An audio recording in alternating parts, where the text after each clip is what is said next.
한국 여자와 결혼하고 싶으면 이것부터 마스터하세요.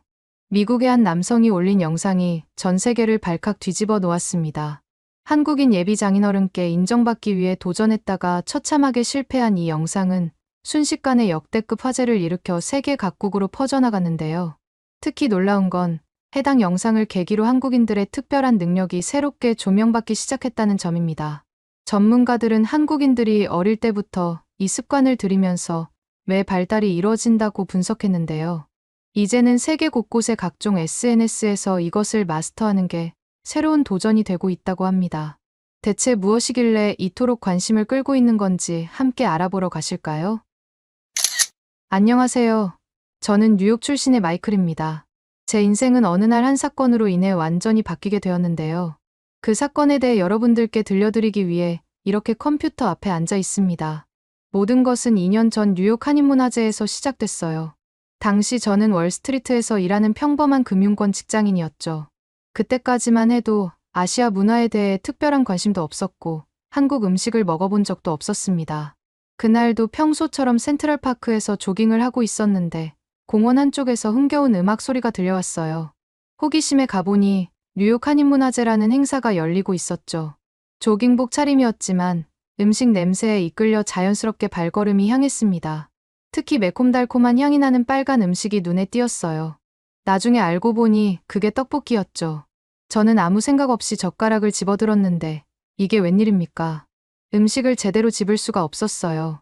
결국엔 음식은 먹어야 하니 젓가락을 포크처럼 사용해서 떡을 찍어 먹었습니다. 그때 우연히 제 옆에서 웃음소리가 들렸어요. 돌아보니 한 여성이 제 서툰 모습을 보며 미소 짓고 있었죠. 그게 바로 지민 씨였습니다. 지민 씨는 친절하게 다가와 젓가락 잡는 법을 알려주었고 그렇게 자연스럽게 대화가 이어졌습니다. 사실 처음 본 순간부터 지민 씨의 밝은 미소와 따뜻한 성격에 마음이 끌렸죠.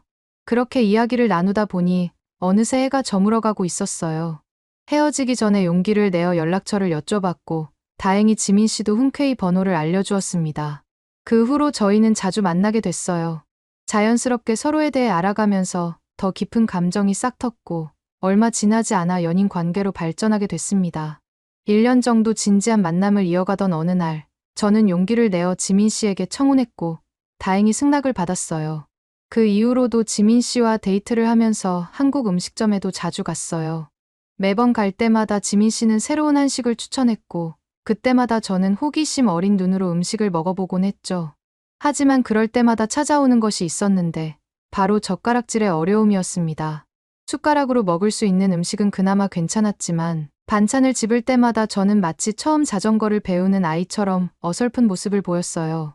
지민 씨는 그런 제 모습을 보며 가끔 따뜻한 미소를 지어주곤 했죠. 하지만 그때까지만 해도 이 서툰 젓가락질이 앞으로 제 인생에 큰 고비가 될 거라고는 상상조차 못했습니다. 어느 날 갑자기 지민 씨는 저를 부모님 댁에 초대했어요. 약간의 긴장감이 있었지만 단순히 첫 인사드리는 자리려니 생각했죠. 정성스레 준비한 꽃다발을 들고 새로 산 정장을 입고 지민 씨 부모님 댁으로 향했어요. 현관문 앞에 서니 심장이 마구 뛰었지만 그저 첫 인사여서 그런 거라고만 생각했죠. 하지만 막상 식탁에 앉는 순간 제 앞에 펼쳐진 광경은 상상 그 이상이었습니다. 마치 작은 한식당 메뉴판을 한 테이블에 모두 펼쳐놓은 것 같았어요. 테이블 위에는 오색찬란한 한식 반찬들이 가지런히 놓여 있었어요. 구석구석 빈틈없이 채워진 밥상은 마치 작은 미술관 같았죠. 윤기가 자르르 흐르는 흑미밥부터 방금 끓인 된장찌개에서 피어오르는 구수한 김, 노릇노릇한 전, 그리고 색색의 나물들까지. 하지만 그 아름다운 광경을 보는 순간 제 등줄기로 식은땀이 흘렀어요. 이 모든 음식들이 제가 가장 서툰 도구인 젓가락으로 먹어야 하는 음식들이었거든요. 콩자반, 시금치나물, 멸치볶음, 김치까지 하나하나가 마치 제 젓가락질 실력을 시험하려는 듯 했어요. 반찬 하나하나가 저마다의 질감과 크기를 가지고 있었고 그것들을 우아하게 집어내는 것은 제게 마치 등산가에게 에베레스트 정복을 하는 것과도 같은 도전으로 느껴졌습니다. 특히 반들반들 윤기 나는 콩자반은 무슨 기름을 칠해놓은 것 같이 반짝거려서 딱 봐도 젓가락으로 집기 힘들어 보였고 잘게 썰린 시금치나물은 마치 실처럼 가느다랗게 보였죠. 그동안 한식당에서 어설프게 먹어왔던 방식으로는 도저히 이 상황을 헤쳐나갈 수 없다는 걸 직감적으로 알 수 있었어요. 게다가 지민 씨의 부모님께서 제 손놀림 하나하나를 유심히 지켜보시는 것 같아 긴장감은 더욱 고조되었습니다. 첫 수저를 들자마자 불안은 현실이 됐어요. 애써 아무렇지 않은 척하고 있지만 덜덜 떨리는 손으로 젓가락을 잡는 순간부터 이미 불길한 예감이 들었죠. 평소보다 더 땀이 나는 손바닥 때문에 젓가락이 자꾸 미끄러웠고 그걸 꽉 쥐려고 하면 할수록 더 엉성한 자세가 되어갔습니다. 그렇게 엉성한 상태로 가장 먼저 도전한 건 콩자반이었어요. 작고 동그란 콩알들이 반짝이는 모습이 마치 저를 조롱하는 것만 같았죠. 젓가락 끝으로 겨우 콩알 하나를 집어 올렸는데 마치 튀어오르기를 기다렸다는 듯이 콩알이 젓가락 끝에서 튕겨나가 테이블 위를 대구르르 굴러갔어요. 그 작은 콩알 하나가 마치 슬로 모션처럼 천천히 굴러가는 동안 저는 그저 그 광경을 멍하니 바라볼 수밖에 없었습니다. 다음은 나물이었어요. 잘게 썰린 시금치 나물은 보기에는 쉬워 보였지만 젓가락으로 집어 올리는 순간 마치 물처럼 흘러내렸죠. 한 번, 두 번 집어 올릴 때마다 나물은 마치 살아있는 생물처럼 젓가락 사이로 미끄러져 내렸어요. 그때마다 젓가락을 더 세게 쥐려고 했지만 오히려 그럴수록 더 서툰 동작이 되어갔습니다. 하지만 이 모든 것들보다 절 힘든 게 했던 건 김치였어요. 조심스럽게 김치 한 조각을 집어 올리려는 순간 제 떨리는 손 때문에 젓가락 힘 조절을 실패했죠. 붉은 김치 국물이 하얀 셔츠 위로 떨어지는 순간 마치 시간이 멈춘 것만 같았어요. 천천히 퍼져나가는 붉은 얼룩을 바라보며 저는 이 순간이 제 결혼 승낙을 기다리는 미래의 큰 오점으로 남을 거란 걸 직감할 수 있었습니다. 그리고 매 순간 지민 씨 아버님의 표정은 마치 제 미래를 보는 것처럼 실시간으로 어두워져 갔어요. 처음에는 관대한 미소로 시작했던 표정이 콩자반 사건 이후로는 미간에 살짝 주름이 잡혔고 나물을 흘리고 난 뒤에는 입술이 굳어갔으며 김치 국물이 튄 순간에는 표현할 수도 없을 정도로 굳은 표정이 되어버렸죠. 그 냉랭한 시선이 저를 향할 때마다 마치 제 등 뒤로 소름이 돋는 듯 했습니다. 이대로는 안 되겠다 싶었던 저는 어떻게든 정신을 차리고 최대한 침착하게 식사를 하려 했어요. 하지만 긴장할수록 손바닥에서는 식은땀이 계속 났고 젓가락은 마치 미끄럼틀처럼 자꾸만 손가락 사이에서 헛돌았습니다. 손바닥을 바지에 몇 번이고 문질러 봤지만 이내 다시 땀이 차올랐죠. 지민 씨의 어머님은 그런 제 모습이 안쓰럽게 보이셨는지 따뜻한 미소와 함께 편하게 먹으라는 말씀을 건네면서 긴장을 풀어주려 하셨지만 오히려 그 배려가 저를 더 긴장하게 만들었죠. 결국 보다 못한 지민 씨의 어머님께서는 감사하게도 주방 어딘가에서 포크를 들고 돌아오시는데 포크가 그렇게 반가운 적은 처음이었습니다. 어머님께서 갖다 주신 그 포크 덕분에 간신히 식사는 마칠 수 있었지만 식사가 끝날 때쯤에 저는 완전히 자신감을 잃은 상태였어요. 과연 내가 이런 모습을 보여드리고도 결혼 허락을 받아낼 수 있을까 하는 걱정이 밀려왔죠. 아니나 다를까 지민 씨 집에서 나와서 지민 씨와 연락을 하는데 아버님이 젓가락질은 좀 고치는 게 나을 것 같다는 말씀을 하셨다더군요. 집으로 돌아가는 차 안에서도 저는 계속해서 한숨만 쉬었습니다. 지민 씨 역시 제가 그날 집에 돌아갈 때까지도 내내 우울한 표정을 짓고 있는 걸 눈치챘나 봐요. 다음 날 카페에 들러 앉았을 때 지민 씨가 제 손을 살며시 잡으며 말했죠. 너무 신경 쓰지 마. 처음부터 잘하는 사람은 없잖아. 우리 아빠도 그런 걸 더 잘하려고 노력하는 사람을 좋아하셔. 그리고는 작은 선물 상자를 하나 꺼내더니 제게 건넸어요. 열어보니 안에는 쇠로 만들어진 숟가락과 젓가락이 들어있었습니다. 지민 씨는 따뜻한 미소를 지으며 말했죠. 여기에 들어있는 쇠젓가락으로 연습해봐. 한번 익히면 나중엔 정말 자연스러워질 거야. 그 순간 감동을 받았습니다. 지민 씨의 진심 어린 배려와 응원에 가슴이 벅차올랐죠. 저는 그녀를 위해서라도 그리고 제 자신을 위해서라도 반드시 더 나은 모습을 보여주겠다고 마음먹었습니다. 그 후로 저는 회사에서도 틈틈이 젓가락 연습을 시작했어요.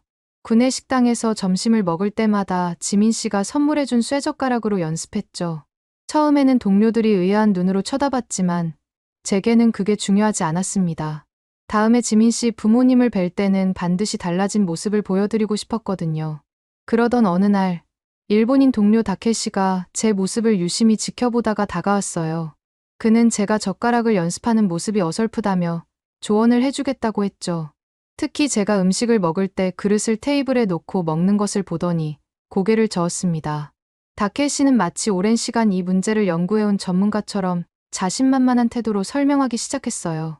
그의 목소리에는 확신이 가득했고 손짓도 우아하게 시범을 보이며 이야기를 이어갔죠. 다케시가 젓가락으로 음식을 집어 올리는데 그 모습이 마치 예술 작품을 다루는 것처럼 세련되어 보였어요. 특히 인상적이었던 건 그가 밥그릇을 들고 먹는 모습이었죠. 한 손으로는 그릇을 우아하게 받치고 다른 손으로는 젓가락질을 하는 모습이 마치 전통 의식을 보는 것 같았어요. 일본에서는 이게 기본적인 예절이라고 설명하는데 그의 몸짓 하나하나가 수백 년의 전통이 녹아있는 것처럼 느껴졌습니다. 다케시는 특히 한국과 일본 문화의 유사성을 강조했어요. 한국이 일본의 많은 문화를 받아들여왔다며 마치 역사 선생님처럼 진지한 표정으로 설명했죠. 당시 저는 한국에 대해 아는 것이 거의 없었어요. 지민 씨와 만났다고 하더라도 한국의 문화적인 특성까지는 많이 생각해보지 못했던 터라 다케시의 말들이 마치 구세주의 조언처럼 들렸습니다. 게다가 그의 능숙한 젓가락질을 보고 있자니 이게 바로 제가 찾던 해답이란 생각이 절로 들었어요. 결국 그날부터 저는 다케시의 조언대로 연습을 시작했습니다. 그릇을 한 손으로 들고 다른 손으로 젓가락질을 하는 연습을 반복했어요. 처음에는 어색했지만 점점 익숙해지는 것 같았습니다.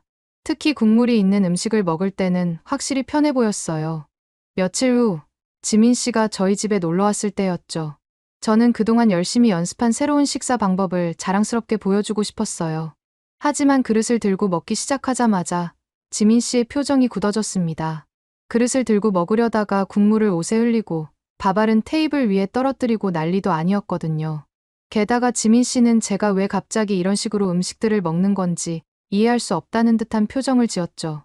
지민 씨는 한국에서는 절대로 그릇을 들고 먹지 않는다고 단호하게 말했어요. 그제서야 제가 얼마나 큰 실수를 하고 있었는지 깨달았습니다.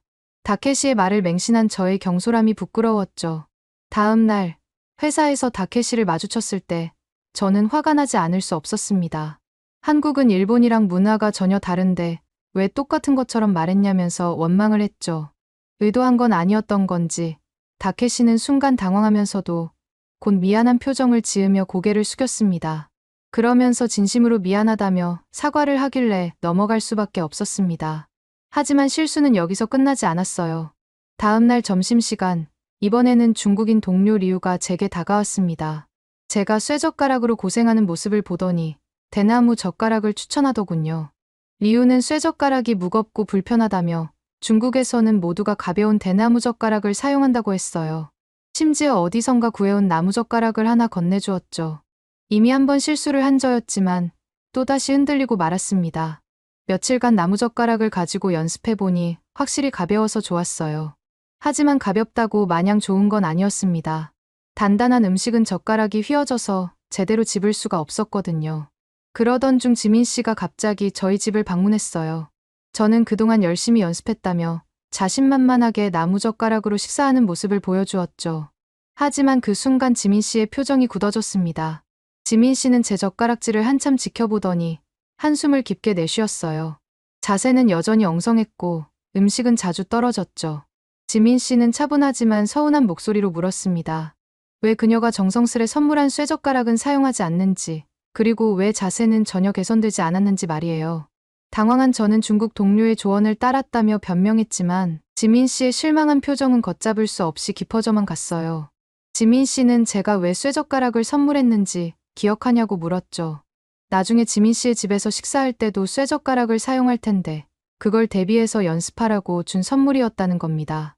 지민 씨의 말을 듣는 순간 저는 순간 한 대 얻어맞은 듯한 느낌이었습니다. 단순히 편리함만 쫓다가 지민 씨의 마음을 전혀 헤아리지 못했다는 걸 깨달았거든요. 그날 저녁 지민 씨와 저는 어색한 분위기 속에서 헤어졌고 집에 돌아와서도 마음이 무거웠습니다. 다음 날 아침 지민 씨가 예고도 없이 다시 찾아왔어요. 손을 보니 작은 상자 하나를 들고 있었죠. 지민 씨는 머쓱한 표정으로 자신이 너무 성급했던 것 같다고 말했어요. 처음부터 쇠젓가락으로 시작하라고 한 것이 무리였다면서 도움이 될 만한 것을 가져왔다고 했습니다. 상자 안에는 손가락 고리가 달린 교정용 젓가락이 들어있었어요. 일명 에디슨 젓가락이라고 하더군요. 지민 씨는 이걸로 먼저 기본 자세를 잡은 다음에 쇠젓가락으로 넘어가자고 제안했죠. 그 모습에서 저는 지민 씨의 깊은 배려와 진심을 느낄 수 있었습니다. 동시에 제가 얼마나 성의 없이 연습했는지도 깨닫게 됐죠. 지민 씨는 처음부터 쇠젓가락으로 시작하라고 한 것이 무리였다며 미안하다고 했어요. 에디슨 젓가락으로 기본 자세를 잡은 다음에 쇠젓가락으로 넘어가자고 제안했죠. 그 모습을 보며 지민 씨가 얼마나 절 생각해주는 건지 느껴졌습니다. 하지만 사실 처음에는 이 제안이 마음에 들지 않았어요. 마치 어린아이 취급을 받는 것 같아서 자존심이 상했거든요. 그래서 저는 어리석은 행동을 하고 말았죠. 제가 쇠젓가락으로 식사하는 영상을 찍어서 SNS에 올렸어요. 제가 정말 젓가락질을 많이 못하는 건가요? 한국 사람한테 장가 가려면 젓가락질을 잘해야 한다는데 도와주세요라는 글과 함께요. 그런데 상황이 걷잡을 수 없이 커져버렸어요. 수많은 사람들이 제 영상을 보고 충격을 받았다며 엄청난 조롱을 퍼부었죠. 태어나서 이렇게 젓가락질 못하는 사람은 처음 봤다는 댓글이 수백 개가 달렸고 제 어설픈 모습은 순식간에 유행이 되어 각종 커뮤니티 곳곳에 퍼져나갔습니다. 더 황당한 건 제 영상을 시작으로 쇠젓가락 챌린지라는 게 시작됐다는 거예요. 처음에는 단순한 놀림거리였는데 점점 사람들이 실제로 도전하기 시작했어요. 그런데 이게 웬걸요? 생각보다 많은 사람들이 쇠젓가락질에 실패하면서 새로운 반응들이 나오기 시작했죠. SNS에서는 격렬한 토론이 벌어졌어요. 한쪽에서는 왜 굳이 이렇게 어려운 쇠젓가락을 써야 하냐며 불평했지만 다른 쪽에서는 예상치 못한 발견을 했더군요. 누군가 한국인의 높은 평균 IQ와 쇠젓가락 사용의 관련성에 대한 연구 결과를 공유했는데 이게 폭발적인 반응을 불러일으켰어요. 한국에선 어린 시절부터 쇠젓가락을 사용하면서 발달하는 손가락 근육이 두뇌 발달에도 영향을 준다는 내용이었죠. 순식간에 사람들의 반응이 역시 한국인들이 똑똑한 이유가 있었어라는 감탄으로 바뀌었고 오히려 한국 문화에 대한 관심이 높아지는 의외의 결과로 이어지더군요. 오죽하면 미국 내에서 쇠젓가락 수요가 갑자기 급증해 쇠젓가락 품귀 현상이 보도될 정도였습니다. 일이 이렇게까지 되니 자존심 때문에 도움의 손길을 거절했던 제 모습이 얼마나 어리석었는지 깨달았죠. 그제서야 저는 순순히 지민 씨가 준 에디슨 젓가락을 받아들이기로 했습니다. 그리고 제가 그토록 조롱받았던 그 영상은 삭제를 할 수밖에 없었죠. 누군가 저를 젓가락질 못하는 사람으로 손가락질하면서 알아볼까봐 두려웠거든요. 하지만 속상하게도 지민 씨를 비롯한 제 주변 몇 명은 그 영상을 이미 봤더군요. 아무튼 그렇게 사용해본 에디슨 젓가락은 신세계였어요. 손가락을 어디에 두어야 할지 정확히 알 수 있었고 젓가락질을 할 때마다 제가 올바른 자세로 하고 있는지 확인할 수 있었죠. 며칠 연습하자 놀라운 변화가 생겼어요. 더 이상 음식이 흘러내리지 않았고 작은 콩자반도 어렵지 않게 집을 수 있게 됐습니다. 자신감이 생기자 쇠젓가락에 대해 더 깊이 알아보고 싶어졌어요. 인터넷에서 검색도 해보고 이런저런 책도 찾아보았죠. 그러다 저는 어느 날 놀랄 수밖에 없었는데요. 어느 날 회사 구내식당에서 점심을 먹다가 생긴 일이었습니다. 리우가 쓰던 나무젓가락을 우연찮게 봤는데 물에 젖어 휘어 있더군요. 게다가 표면이 거칠어져서 틈새로 음식물이 끼어 있었죠. 반면 제 쇠젓가락은 매일 사용해도 처음 모습 그대로였습니다. 더 찾아보니 쇠젓가락에는 여러 가지 과학적인 장점이 있더군요. 위생적인 면에서는 말할 것도 없었고 환경 보호 측면에서도 탁월했어요. 일회용 나무젓가락들 때문에 매년 엄청난 양의 나무를 소비한다는 사실을 알게 됐거든요. 그쯤 되니 그때부터는 연습이 즐거워졌어요. 다양한 크기와 모양의 음식을 집어보는 게 마치 게임 같았죠. 콩자반부터 시작해서 표면이 미끄러운 초콜릿, 동그란 완두콩까지 점점 더 어려운 음식에 도전하면서 실력이 늘어가는 걸 느낄 수 있었습니다. 특히 놀라웠던 건 손가락의 변화였어요. 처음에는 손가락이 아파서 고생했지만 시간이 지날수록 손가락이 유연해지고 힘도 생겼죠. 지민 씨는 제 변화를 기뻐하며 지켜봐 주었어요. 이제 아빠 앞에서도 자신 있게 젓가락질하면 되겠다는 말에 저도 모르게 가슴이 벅차올랐습니다. 단순한 식사 도구를 넘어 이제는 제가 한국 문화를 진정으로 이해하고 받아들이고 있다는 느낌이 들었거든요. 드디어 두 번째로 지민 씨의 집을 방문하게 된 날이었어요. 이번에는 지난번과는 전혀 다른 마음가짐이었죠. 물론 여전히 손바닥에서는 식은땀이 났지만 그동안의 연습이 주는 든든한 자신감이 있었습니다. 거울 앞에서 넥타이를 매만지는 제 손끝에는 더 이상 떨림이 없었고 차에서 내릴 때의 발걸음도 한결 가벼웠어요. 지민 씨는 제 모습을 보며 따뜻한 미소를 지었어요. 그녀가 제 손을 잡아주는 순간 마치 모든 불안이 사라지는 것만 같았죠. 그동안 제가 얼마나 열심히 연습했는지, 얼마나 달라졌는지 지민 씨가 제일 잘 알고 있었으니까요. 현관문 앞에 서서 초인종을 누르는 순간에도 지난번처럼 도망가고 싶은 마음은 들지 않았습니다. 식탁에 앉자 지민 씨 아버님의 날카로운 시선이 저를 향했어요. 마치 이전의 실수를 모두 기억하고 계신 듯한 예리한 눈빛이었죠. 하지만 이번에는 그 시선이 그렇게 무겁게 느껴지지 않았어요. 테이블 위에는 지난번과 마찬가지로 정성스레 차려진 한식 반찬들이 가지런히 놓여 있었습니다. 윤기 나는 콩자반, 선명한 초록빛의 시금치나물, 고소한 향이 나는 멸치볶음, 금빛으로 노릇하게 구워진 동그랑땡까지 말이죠. 예전에는 이 음식들이 마치 넘을 수 없는 산처럼 느껴졌지만 이제는 그저 쉬운 상대로만 보였습니다. 수백 번의 연습 덕분에 이제는 각각의 음식들을 어떤 각도로 얼마만한 힘으로 집어야 할지 정확히 알고 있다고 확신할 수 있었거든요. 차분히 숨을 고르고 쇠젓가락을 들었어요. 수백 번 연습한 그 자세 그대로 마치 오랜 시간 젓가락질만 연습한 장인이 된 것처럼 젓가락을 잡았죠. 엄지와 검지 사이의 각도, 중지로 받치는 힘의 세기까지 모든 것이 자연스럽게 몸에 배어 있었습니다. 그리고 연습한 순서대로 천천히 시작했습니다. 가장 먼저 도전한 건 작은 콩자반이었어요. 예전에는 튀어오르기만 하면서 저를 조롱해대던 콩알들이 이제는 얌전히 젓가락 끝에 자리 잡더군요. 미끄러운 시금치나물도 한 번에 깔끔하게 집어올렸고 동그랑땡도 굉장히 안정적으로 제 그릇으로 옮겨졌습니다. 더 이상 음식이 테이블 위로 떨어지는 일도 이상한 손동작도 없었어요. 순간 지민 씨 아버님의 표정이 미묘하게 변하는 걸 발견했습니다. 무표정하던 아버님의 얼굴에 잠깐 미소가 스쳐 지나갔죠. 특히 김치찌개에서 두부를 집어올릴 때는 제 모든 집중력을 발휘했어요. 부드러운 두부 한 조각을 정확히 반으로 가른 다음 국물 한 방울 흘리지 않고 제 그릇으로 옮기는 순간 마치 올림픽에서 금메달을 딴 것처럼 가슴이 벅차올랐습니다. 식사가 끝나고 갑자기 지민 씨 아버님께서 저를 서재로 부르셨어요.